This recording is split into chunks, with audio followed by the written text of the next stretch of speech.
Thank you so much, Glenn. I really appreciate having me back. Hi, everybody.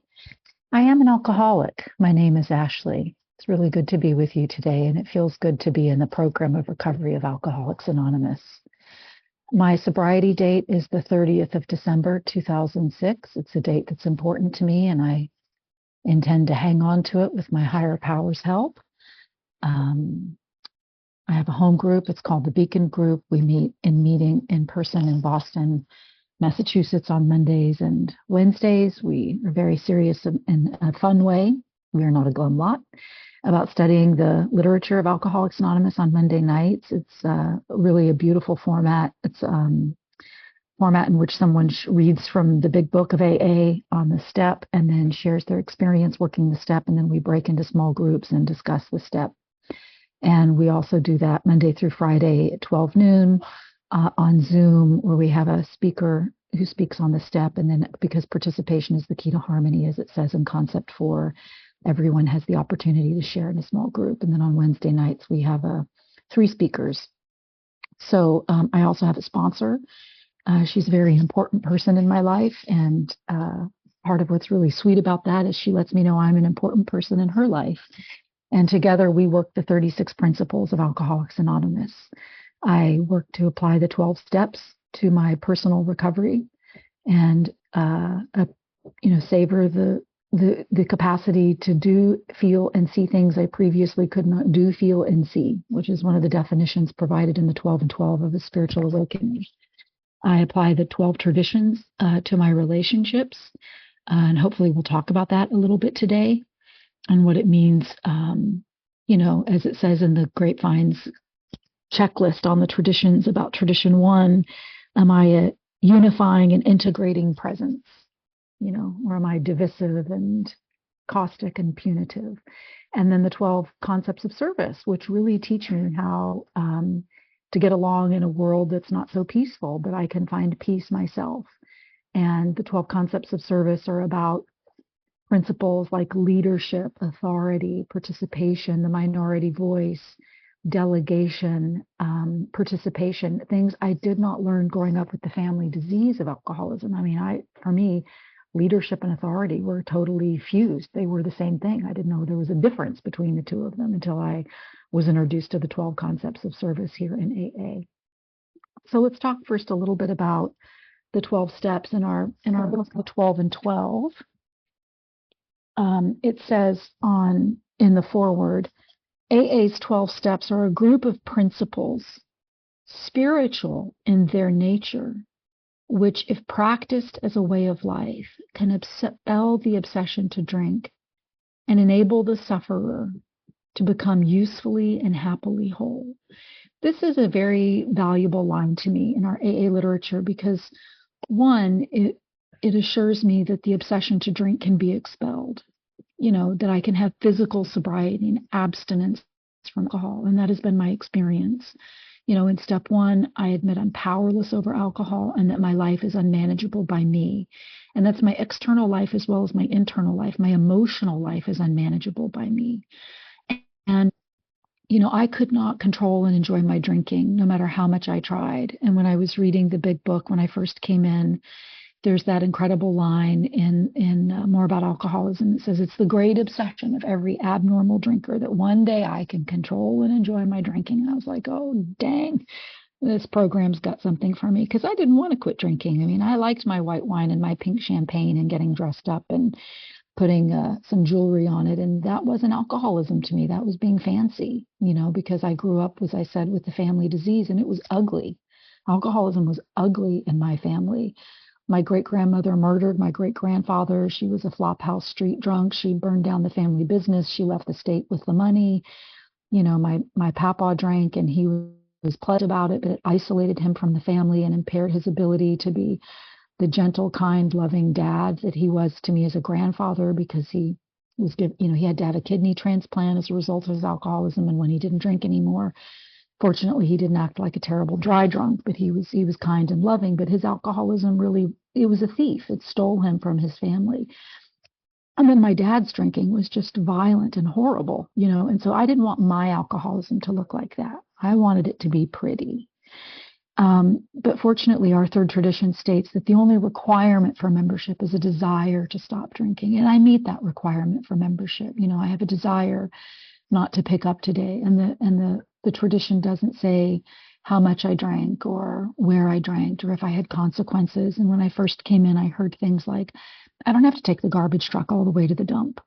And I don't have to take the elevator all the way down to the basement. I can stop drinking at any time with the power of the spiritual principles of these 12 steps. And the obsession to drink has been expelled for me. The only time I think about alcohol is when I'm sharing in a meeting of AA. And if I ever do need a handy solution for my brain, the obsession, which lives between my two ears, and as my first sponsor taught me, an obsession is just an idea that overcomes all other ideas. It gets real big and lives rent free in my head. And when I take that first drink, as it talks about in the doctor's opinion, I have this unique phenomenon of craving. It's an allergy that exists only in our class of people. It doesn't seem to exist in average drinkers who don't have the physical phenomenon of craving after taking the first drink. But if I ever do feel like I'm in a situation in which I previously would have had a drink and it seems attractive, I want to emphasize to anyone who's new, welcome home, welcome to Alcoholics Anonymous. And I can take those first 3 steps anywhere, anytime. They are portable. They're portable, as my first sponsor taught me. So over the summer, I was at a lovely gathering, beautiful home, fine garden, summer's evening. And the champagne went by on a tray, and it was like the Hollywood Klieg lights came on. And everything else in the room got real dim. But boy, that tray of champagne was just sparkly and pretty to me. And my partner had a glass, and I could smell the alcohol on his breath. And it was almost as if it was, when I spoke or opened my mouth, like it was floating into my taste buds. And I was like, wow, step 1. I'm going to take those first 3 steps right now, starting with step 1. I am powerless over alcohol, and my life will get real unmanageable real quick if I fail to remember that. And step 2, I have come to believe that there's a power greater than myself that can restore me to sound thinking, can put things into perspective for me about my relationship with alcohol. And in this moment, step 3, I choose to reconfirm. It's a decision I've already made. I reconfirm my decision to turn my will and my life over to the care, beautiful word, care, of a higher power of my own understanding that Alcoholics Anonymous has given me. That tray of champagne passed through the room. The Klieg light went off. Everybody came back into focus. I heard the voices again. And I totally forgot about the fascination that I briefly had with that champagne. And even when I sat down at dinner, and the wine was being served, I always turn my wine glass over to indicate to the server that I won't be drinking on that night. Excuse me, I'm going to sneeze. Okay, thanks for unmuting me again. And I forgot all about that brief fascination that I had, because those first 3 steps are potent. I mean, they just work, and it's like a couple days later, I go, oh yeah, I had a drinking dream. Oh, wow. I took the first 3 steps in my dream. Just amazing.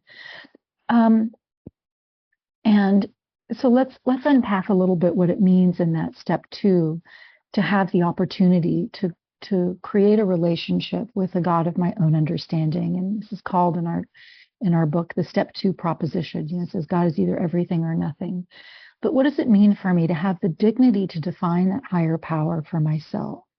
In AA's preamble, which was read at the beginning of this meeting, it states unequivocally, I always want to say unequivocally, that's the Eastern Kentucky in me, my mountain accent, that AA is not allied with any sect or denomination or institution, and that we have no opinion on outside issues, and religion and religious organizations are an outside issue. They're a different organization, and the twain doesn't meet between AA and those outside institutions.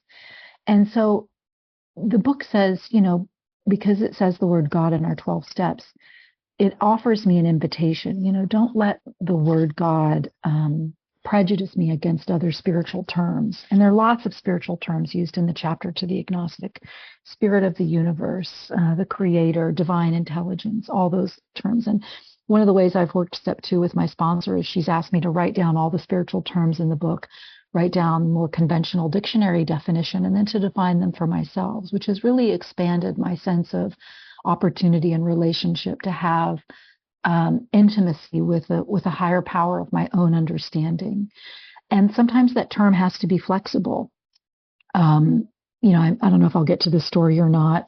Sometimes it's my kitty cat. Like I've been in Eastern DRC in the Congo in very difficult circumstances, and my higher power concept failed me at that time. And I thought, oh, I need a bigger God. I need a God that's, bigger than geopolitics and colonialism and exploitative mineral extraction and male sexual violence against groups of women. And that didn't work for me because I was trying to power my way through this new God concept. And instead, I found something that was intimate and personable and tender and kind through a picture of my kitty cat that just showed me that my higher power just wanted to curl up on the pillow and weep in my devastation and my brokenness. And it just loved me for my tender heart and my desire to be of service, And I've had a higher power that's good orderly direction, the great outdoors, GOD, and good orderly direction. I think I said that. And so, the other thing I really love and appreciate about AA is that, an individual's God concept is not up to examination or inquiry or criticism. We all are given that opportunity for ourselves. And it's such a pleasure to walk with people and hear about their God concept because it really enhances and invigorates my own and lets me use what Bill calls in step 11 in the 12 and 12 moral imagination. And then in step 3, again, this word dignity is so vital to me. I have the dignity of making a decision for myself because I was powerless over alcohol. I was reactive. I didn't make a lot of choices. I was that ball in a ping pong machine, just getting, the flippers. Somebody else had their hands on the flippers and I just reacted, whether it was from the conditioning and developing my own disease as a result of growing up with the disease, or from child abuse and neglect and maltreatment and sexual abuse and all the things I went over, or just my compulsion to drink. I wasn't the author of my own experience. And so when I have that opportunity in step 3 to make a decision, it exercises my autonomy, and there's a prayer, actually, it's from Al-Anon in an Al-Anon book. Please increase my desire for what is good for me. Increase my desire for what is good for me. And I do that in my step 3 where I make that decision. And a friend of mine has taught I make that decision once, but I can reconfirm it and touch ground with that decision every time I put my knees on the floor, every time I go into the bathroom to do a pee and pray, or every time I have a mental exercise in a crowded place where crowds are getting on my nerves, and I can say, I've turned my will and my life over to the care of my higher power. And, my will and my life are my actions and my thoughts. So it's the totality of my experience as a human being. And I recently had the opportunity to travel to an ancient Greco-Roman site, and I saw a keystone, an arch, right? Like it's the arch through which we walk to victory. And I saw both the essential building blocks, and I saw that capstone, because Bill talks a lot about architecture and this structure. And it was really neat. And so that was, interesting as someone who's fascinated by history, but also as an alcoholic, to see that victory arch through which I walk when I take the foundation of steps 1, 2, and especially 3. And then in step 4, I have this opportunity for self-inquiry, and I really appreciate how the book says it's just an inventory of stock in trade. It's like what I've got and what I don't have, what's useful to me and what's no longer useful. It's not an exercise of self-rebuke or punishment. I think that the book is very generous when it says, when I start looking at that 4th step inventory, the first thing that's obvious is this world and its people are often quite wrong. I'm like, heck yeah, of course it is. So the book grants me that, but then it asks me this important question of essentially, how free do I want to be? Like, the world and its people are often quite wrong is as far as some people ever go. But I'm invited here in Alcoholics Anonymous to go a little bit further and to look at things from an entirely different angle.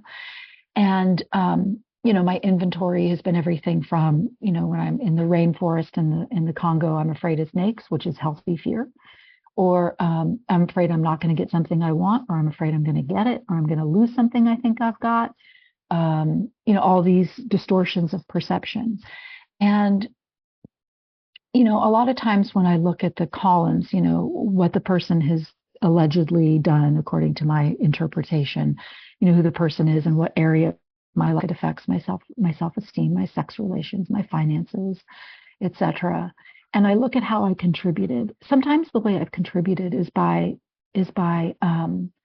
allowing unacceptable behavior, or letting someone dominate me, or not setting and maintaining a healthy limit, or not using my voice. And that's really where the traditions and the 12 concepts of service come in.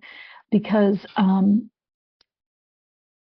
asked in the general warranties of the conference in the 12 concept, not ever to put myself an unqualified authority over another person. And I learned that in tradition 1, that our common welfare comes first. And I'm taught in tradition 1 that the individual matters, and we give great freedom and importance to the individual. But I, as an individual, need a healthy community in order to survive. And that means that we're a fellowship of equals here. The first word of the first step is we. And I can look at that general warranty of the conference and say, am I letting someone put themselves in a position of authority over me? Or am I putting myself in a position of authority over another person? And so when I do my 4th step, the principles of the traditions and concepts are very important to me, and they factor into my daily 10th step review as well. So another example is, it says in the general warranty of the conference that no action should ever be personally punitive. I shouldn't have a resentment. And so when I do that 4th step, do my 10th step review, that's a foundational question that I ask myself.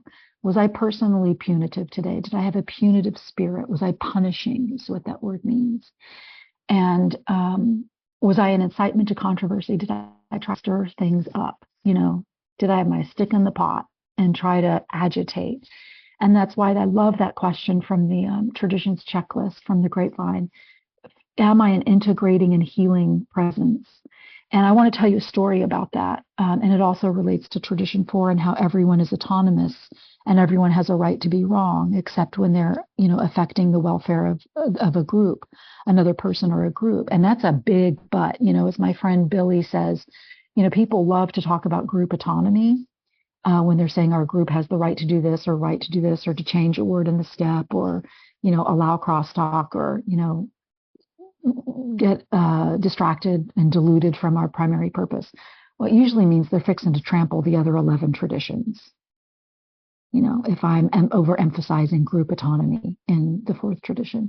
But I want to give this example of personal relationships. My mom died not that long ago, and it was a very devastating death. She died by suicide. And my pop and my mom had been together for 43 years. And the way he started to grieve was pretty different in some ways from the way in which I was grieving. And I had some opinions about that, and I really could have hurt our relationship by letting my opinions come in, by having some criticism, by telling him he shouldn't do this, he shouldn't do that, he should do it differently. But my relationships have suffered enough prior to my coming into AA, and my relationships have been restored by the principles of the 12 steps, particularly around my being willing to put people on a state list and becoming willing to make amends to them in step 9. And I didn't want to hurt that relationship anymore. He and I were already hurting. My mom had died. And so when I was doing my review of step 4 or step 10, I would think, he is autonomous and he gets to do it his way, whether or not I agree with it. His behavior is an outside issue. His dating behavior is an outside issue. Tradition 10 at work in my life. And then that concept of, and the 12th concept of, am I being personally punitive? Am I being an incitement to controversy? Am I putting myself in authority over him and saying, you shouldn't be doing that? And I managed with grace and poise to let him do him. My friends were more agitated. My friends were more upset. My friends were more activated by his grieving choices than I was. And he got over that behavior. He exited the quick relationship that he had started so soon after my mom died. And the good news is that I didn't hurt our relationship because I was using inventory and tradition 4, tradition 10, and the general warranties of the conference as guides for my comportment in our relationship.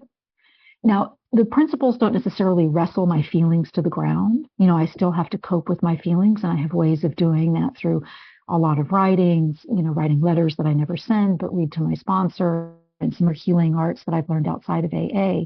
So I'm not saying that the principles are a cure for my feelings, but they're deep guides for my social conduct, deep guides for my social conduct. And so I'm really grateful for that application of those principles. And my pop and I have a beautiful relationship, and he still, is doing some things. I'm like, it just makes me want to roll my eyes. But I continue to use those traditions and concepts, and I didn't ding our relationship, right? I didn't nick it or dent it. So I'm really happy about that. In step 5, when I share my inventory with a trusted person, a spiritual advisor, or my sponsor, it says that we can't live long or happily sober unless we tell our entire story to another person. And this is when I really give myself a chance to be known, to really, because I conceal things from myself, and I certainly conceal things from other people, right? Even if it's very subtle. And so when I get transparent in that 5th step, I find out, like I cheated at cards once, right? And I was so disappointed in myself. I could see the hand, and I was like, instead of saying, hey, don't show me your hand, I was like, oh, that's very interesting. I'm going to play the 10 of hearts next. And I was so embarrassed by that, because I'm a lot of things, but one thing I'm not is a cheater, right? I've just never cheated at games or at life, but have done plenty of other things. Does not make me good, right, and perfect. And when I talked to my sponsor about it, I had that on a 5th step, and she said, that just makes you human. It's kind of a childlike thing to do. It's like a young part of you being activated.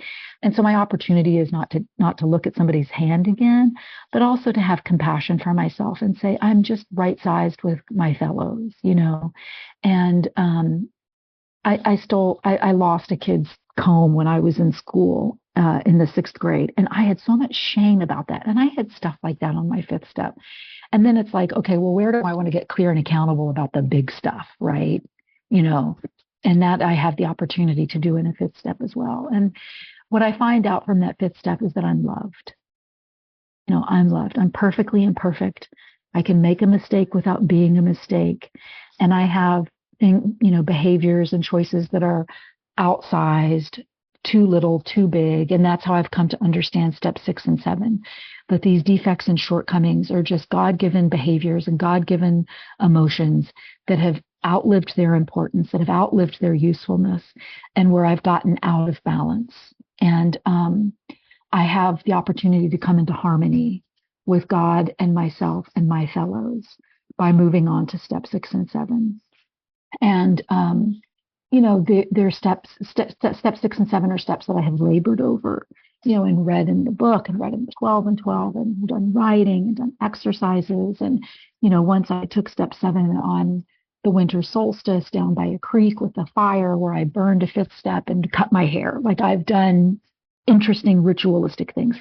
And I've taken step 7 walking down a busy street in Berlin, Germany, because the book says that I find a place where I can be quiet, not where it is quiet, but where I can be quiet. So I've accessed the principle of those 2 steps in many different ways. And, I'm going to cry. It's allowed me to get off my own back, and not believe that I'm so bad and wrong all the time. And it's also granted me, as I hope it has all of you who've heard a 5th step, the capacity to be really compassionate, because we talk about giving away a 5th step, but it's also an incredible honor and an intense privilege in Alcoholics Anonymous to receive a 5th step. What a beautiful exercise to be exposed to someone's raw humanity. It is such a gift that we give each other. And I generally try to create a special place and make it serene, and I might have a candle that is lit, and we get on our knees and we recommit to the first three steps, especially step 3, maybe with saying the prayer from the big book or a special prayer that they may write themselves. And I generally say, is there anything that you weren't planning on sharing today? I say that first. Let's just kind of open up that aperture and get that over with, right? And a lot of times there is. And I've also received a 5th step that just went on and on and on and on and on, especially a sex inventory. I mean, we were done with the day, and I thought we had moved on to step 6 and then on to step 7, but she kept calling and saying, oh, there's another thing from my sex inventory. Oh, there's another thing here.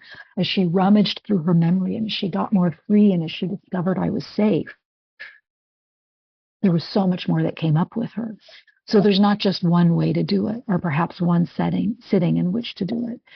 In step 8, made a list of all persons I had harmed and became willing to make amends to them all. I get a kick out of this step. I think it's a great step, and it is powerful in our literature. In the 12 and 12, it says that since defective human relations were the cause of nearly all our woes, including our alcoholism, defective human relations are the cause of all my woes. And it also, because I'm selfish and self-centered, going back to what it says in step 3, or I step on the toes of my fellows and they retaliate, seeming without provocation. But if I look at it, I set things into motion, right? So I had the opportunity to begin to heal my relationships in step 8. I've healed my relationship with myself, right? A summary of the 12 steps is step 1, 2, and 3. I make peace with the God of my understanding. Steps 4, 5, 6, and 7. I make peace with myself. And in that step 8, I start to make peace with others, and it says that I can learn to live in common humanity. It says brotherhood, but common humanity with all people. What? And Bill goes on to say, this is a very tall order and one that we accomplish with increasing skill. But then it goes on to say that in step 10 in the 12 and 12, that even if I don't like someone, I can treat them, and it has these keynotes: justice, courtesy, but I have to put them on my 8th step list first. And I do 3 columns when I do my step 8 list. The first column is I'm willing to make my amends to that person right now. They walked through the door. I would have a sense of ease and confidence and hold my head high, look them in the eye, and make my amends. And the second column is I'll get there. I'll read some literature, talk to my sponsor, make some other amends, and I'm willing, but I'm just not ready yet. And then the step column, which some of you may identify with, is the not no, the hell no column. I am not making amends to that person. No, thank you. And what I find is that without my permission, those people to whom I'm not going to make amends, they migrate over to the willing column as I continue to live the rest of the steps. And it was this way for me with the perpetrators in my life. I grew up with a lot of pain and a lot of criminal neglect and abandonment and childhood sexual abuse. And the adults were not switched on, and they were in their disease, and they did not protect me. And so, why was I going to make amends to them? But what I learned is that when I did my first 5th step, I separated out for what I was a blameless child and what I had the opportunity to take responsibility for as an adult. And I had so much rage when I came into Alcoholics Anonymous. I was told that my rage preceded me into a room, that I vibrated with it, and that I was really intimidating. And then, of course, I would get mad that I was intimidating because I didn't want to be intimidating. I wanted to be known and loved, but people were frightened of me. And so I had the opportunity, and that was my first 7th step, was please the rage. Please take the rage. And some people have tears and a sense of closeness with the God of their understanding, and the beginning of fellowship with God and others after step 5. For me, it was that first step 7, and that big rage was absolutely lifted from me. Now, more subtle traces of anger were left: the criticism, the contempt, the judging, but God and I, are on a journey together with those things, using the traditions and the concepts. But in step 8, when I became willing to make amends to my parents, it was for the rage that I had carried. And the way I had debilitated myself from being able to accept the love they were capable of giving me today. Could I become able to accept the love they were giving me today and let go of the sense of them having been so wrong when I was little? It was wrong, but they were sick. doesn't excuse it, but they were sick. And as a result, my dad, I went to graduate school in 2009, and my dad and I got a redo. He abandoned me when I was in the 11th grade to go drink and use outside substances. And when I went to graduate school, he would come up here to Massachusetts to stay with me. And he cooked my breakfast and he made my lunch and he drove my pink Hello Kitty bike around campus when I left it places. And he read my schoolwork and attended some classes with me, wanted to raise his hand and ask questions. I kicked him under the table. So we had a redo because I had put him on my list in step 8 and then made my face-to-face direct amends. And I kept it real simple. This is what my amends to my dad sounded like. I offer you my heartfelt amends for any and all wrongs I may have done. He's still an active alcoholic, right? Drinks, doesn't drink, doesn't, but he's dry. So that's what my amends sounded like to him. And then with my mom, my amends were more detailed because I had the opening with her. I'm going to tell you that story. It was very sweet. I was ready to make my amends to my mom. And every time I went over to her house, we were neighbors. I would pray about it and I would text or call a friend or a sponsor and say, okay, maybe this is the time. I'm ready. And I'd get over there and the news would be on, or she'd be cooking, or Pop was hanging around, or somebody came for an appointment. And so my intuition told me that it wasn't quite the moment. And the moment came, because we get this God consciousness,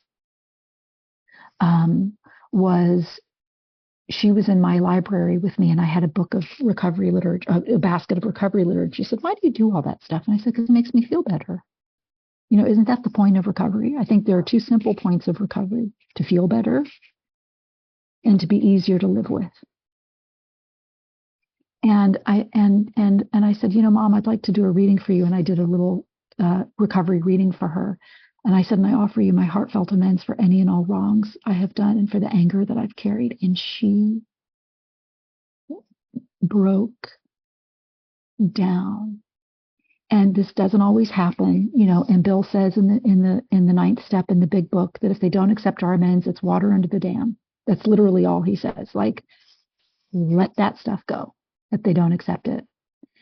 But she accepted my amends and she spontaneously acknowledged the damage of my childhood and took responsibility for herself and her lack of appropriate parenting. And my mother and I enjoyed a beautiful, tender, intimate relationship until she was absorbed into the infinite mercy of God, because I was with her when she took those last breaths after she had harmed herself. And it was a direct result of my getting willing to just make that list in step 8, the chapter in the 12 and 12, and then taking those direct amends based on when my intuition indicated to me it was a good moment. And my mother did not change in many ways, but I changed. And she was so proud of me, and this also implicates the traditions and the concepts too. We have very different political affiliations, some pretty different social values and viewpoints. And it wasn't divisive between us, because I learned how to be at peace in the world through these 36 principles and at peace with others. And I was campaigning for a presidential candidate of my choice, who my mom thought was wackadoodle. And I knew her candidate was wackadoodle, right? Like, I was real clear about that. And she came to watch me campaign for my candidate. And she was so proud. She did her hair. She did her makeup. She stood in the audience. She watched me speak. She met all the volunteers and the staff. And when I was done, she said, honey, they are so lucky to have you. That's the depth of reconciliation we had. Beautiful, beautiful. And I miss her. I miss her a lot.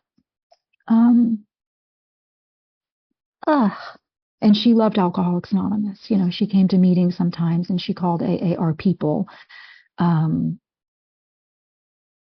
Yeah.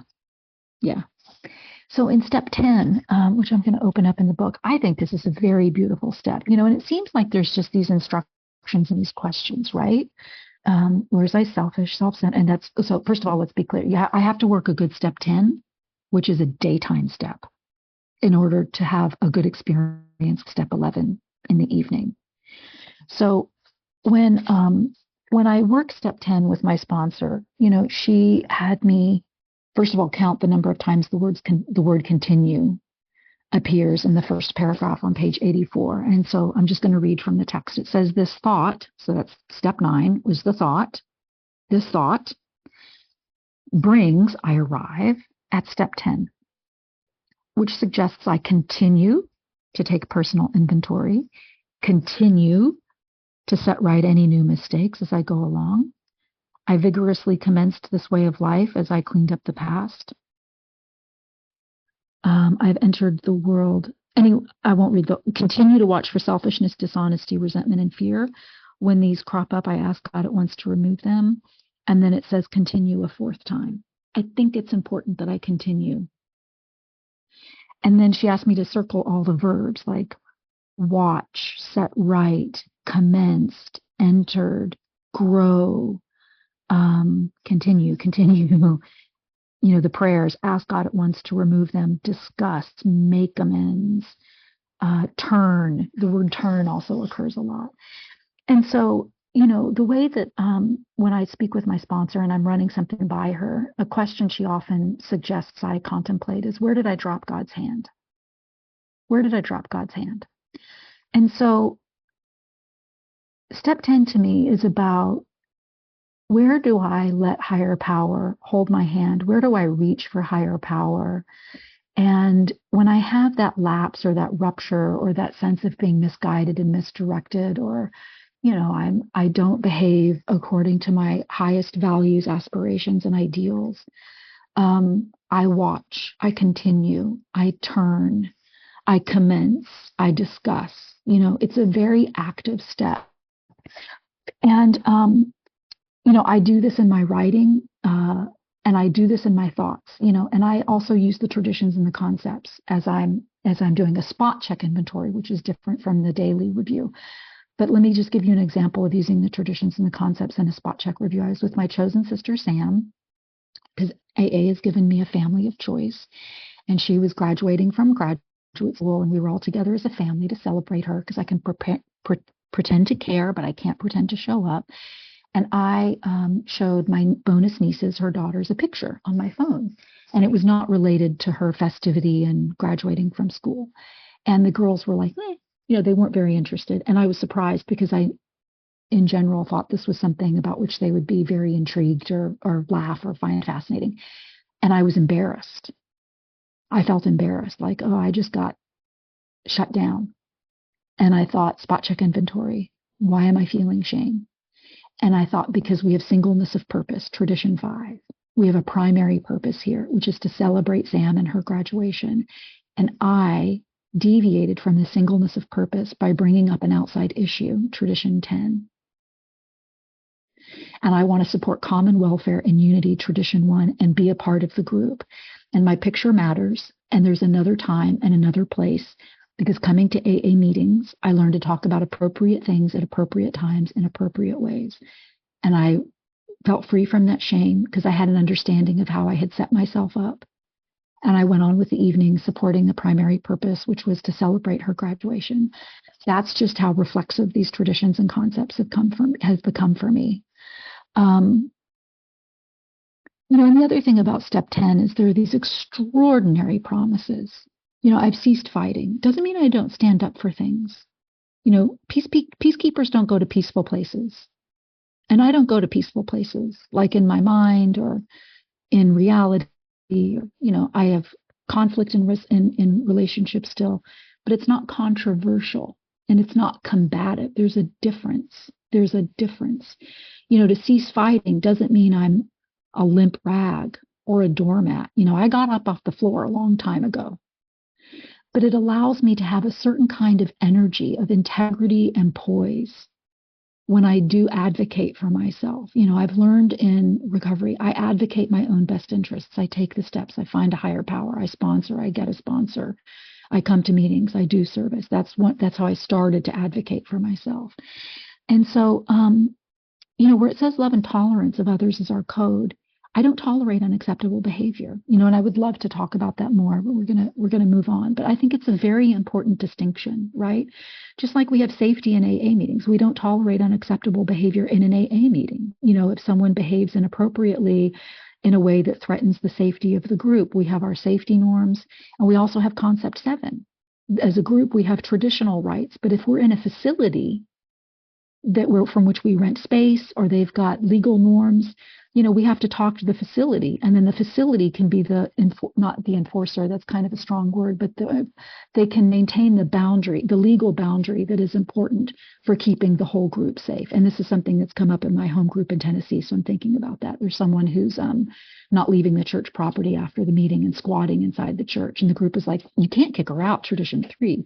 But the property and the administration of the church can set their trespassing boundary, right? So Concept 7 can help me learn about where I have a traditional right and where I have a legal obligation. So that's that. And I just want to share a little story about drinking, because it is an AA meeting. And, some of y'all know that I spent time in the Democratic Republic of Congo in the rainforest. And part of what I do there is I get up really early, like 3:30 in the morning, and walk in the rainforest to arrive at a place where I observe these animals.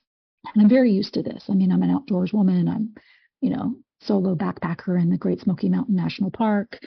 Hiked Half Dome in the dark. Not that that was advisable, but I did it in Yosemite. And so it's not out of the ordinary for me to be walking in the dark. But on this particular day, the 5th of February, 2021, I fell. I tripped on something and I fell. My head torch wasn't working and there wasn't a lot of moonlight. And my leg broke in 4 places. My leg just broke in 4 places, and my foot was paralyzed. And what I didn't know at the time also was that I was hemorrhaging. And I know what it takes to get to where I go in the bush. It takes 3 days, And as I was falling, I had this sense, this sort of DNA, this imprint rise up in me, like it's going to take 3 days to get out of here. And my leg is misshapen. My leg looks like a boomerang. And I shoved that down. Because it's sometimes not only one day at a time, it's one breath at a time. And I dragged myself over to lean against a tree. Fortunately, there was someone with me. There were 2 people with me. One of them ran back to camp, which was already an hour and a half away. And I laid on that rainforest floor for 5 hours. And I screamed, and I howled, and I shook, and I sweated. I did not pass out. I wanted so badly to pass out, but I could never lose consciousness. I bit a stick. And I went through things like, after 5 hours, someone arriving who had some knowledge of bones. And with his bare hands, he reset the bones of my broken leg. And he didn't just do that once, he had to do that twice. And I guess you're picking up on the fact there was no pain medication, there's no health care. I mean, I didn't have I had nothing. But I had the principles of Alcoholics Anonymous. And I thought about, to the extent that I could hold any thought, what is my higher power concept? This is a step 2, step 11 experience. And I've chosen a higher power who suffers with me, who suffers with humanity, who cares about the pain I am in. And what kept me alive was that I have the dignity to define a higher power for myself. And I just thought, God is suffering with me. God is suffering with me. And where this comes to the step 10 promises is after a very arduous journey, those 5 hours being put on a piece of fabric, carried through the rainforest, the men walking over hills and through rivers, eventually getting to camp, and then eventually being carried from camp into a village. And then in the village, I was going to have to be put on a motorbike to ride on a bumpy trail for 5 hours. And I couldn't bend my leg. I didn't know how to sit on a motorbike. The leg just didn't bend. But before I got on that motorbike, I was offered alcohol as a painkiller. It's called Latoka, corn mash that they make in the rainforest. And it says here in the step 10 promises, and we have ceased fighting anything or anyone, even alcohol. For by this time, sanity will have returned. I get my sanity back. I'm not very sane when I come here, but I actually get my sanity back in the promises of step 10. I was not interested in liquor. I recoiled as if from a hot flame. I reacted sanely and normally, and this happened automatically. My new attitude toward liquor had been given to me without any thought or effort on my part. It just came. That was the miracle of it. I was not fighting it, nor was I avoiding it. I felt as though I had been placed in a position of neutrality, safe and protected. I hadn't even sworn off. The problem had been removed. I was not cocky or afraid. That was my experience. And that is how I reacted, because at that moment I was in fit spiritual condition.